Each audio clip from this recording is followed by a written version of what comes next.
can't use the acronym. We talked about this before, right?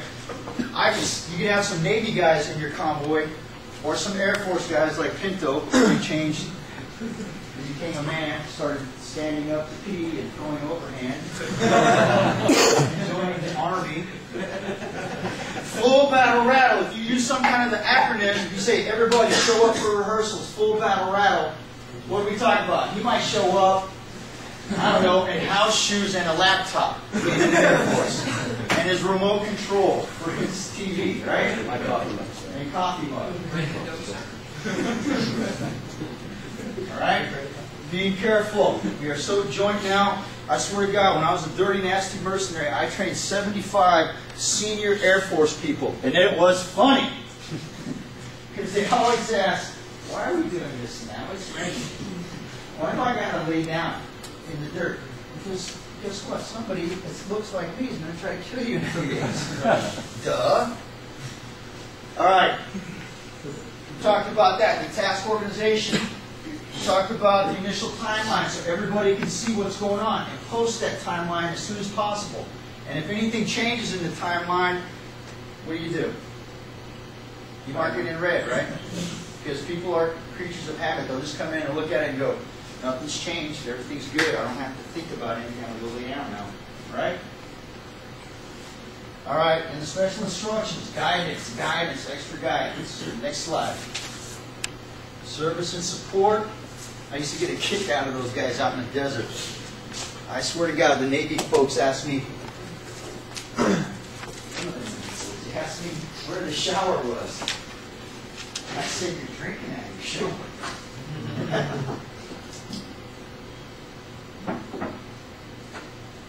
Stand up, Patrick Brown, cadet.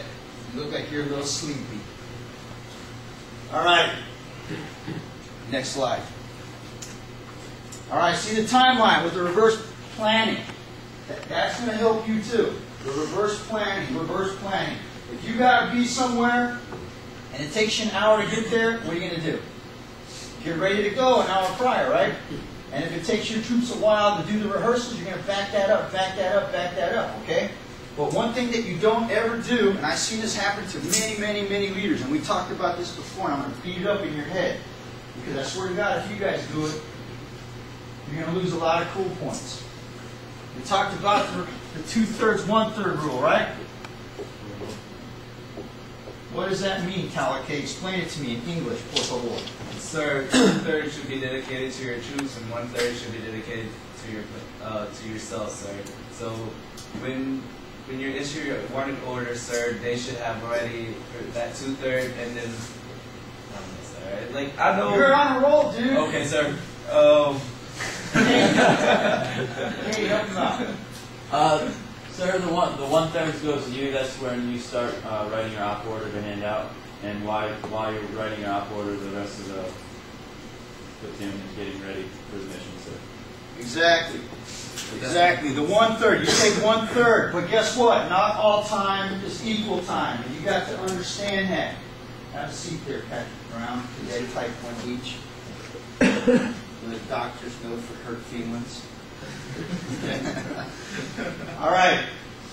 Not all time is equal. I've seen a lot of leaders will take all the good time. And then NCOs, what does that do for you? Former NCOs. Jacks up your whole timeline, sir. Exactly. You guys are doing stuff when you should be sleeping, right?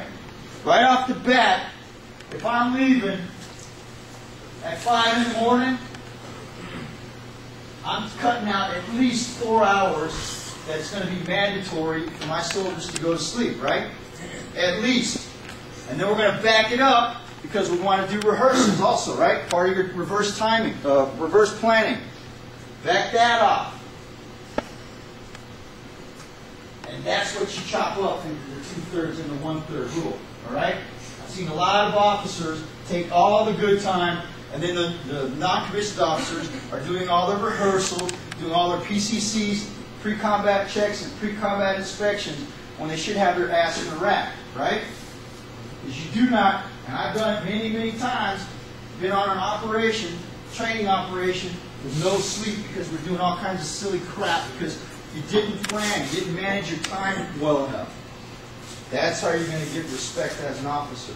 All right? Thinking through all this stuff. Does that make sense to you, Mooney? Holy shit! I'm glad. I'm glad you agree. Yeah, he turned as red as his hair. I'm just playing with you, Mooney. You're going to be a good lieutenant one day. And I swear to God, after puberty, when you start getting muscles, life's going to be a lot better. I got a head start on Noriega, sir. Oh, But he's not here to defend him. oh, goodness, man. Noriega. Oh, my God. Got the upper body strength of a prepubescent girl.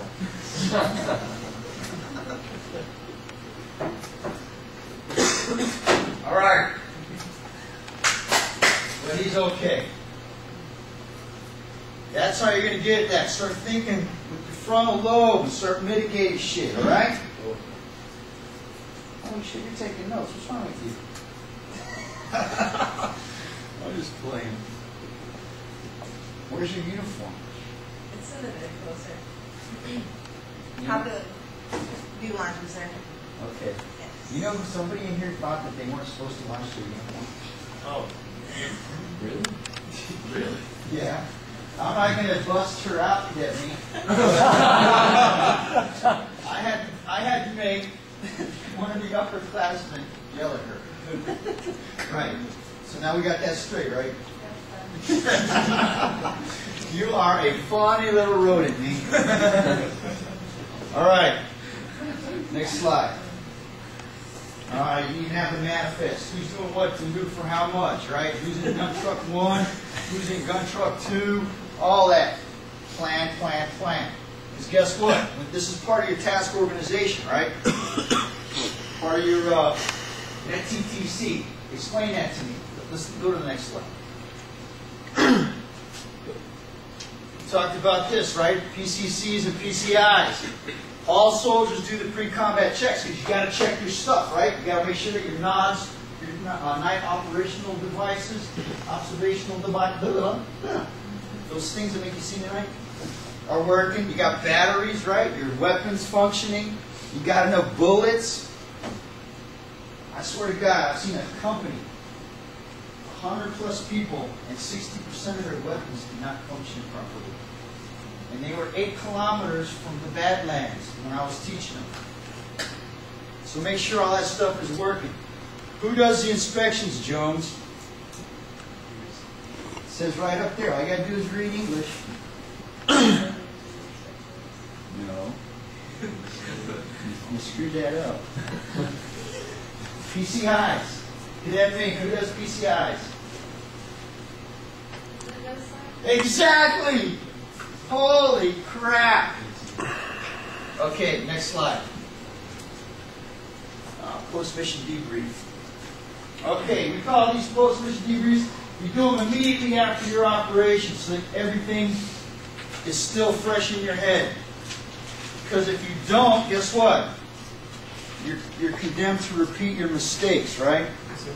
And you don't want to do that because when you're in a combat zone, sometimes you don't got a second chance to unscrew yourself, right?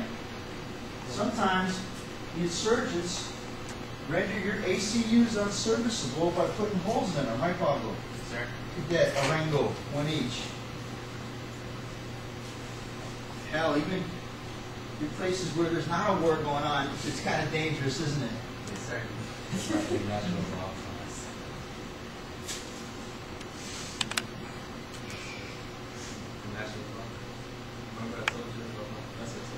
No.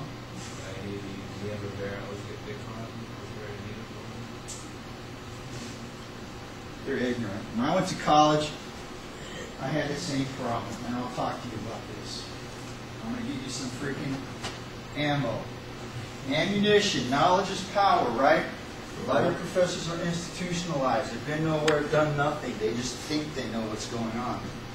Right? Let's put it in perspective. When I came back from being over there, I stopped off in Bahrain because Bahrain you can drink. And I wanted to tie one on and unwind a little bit.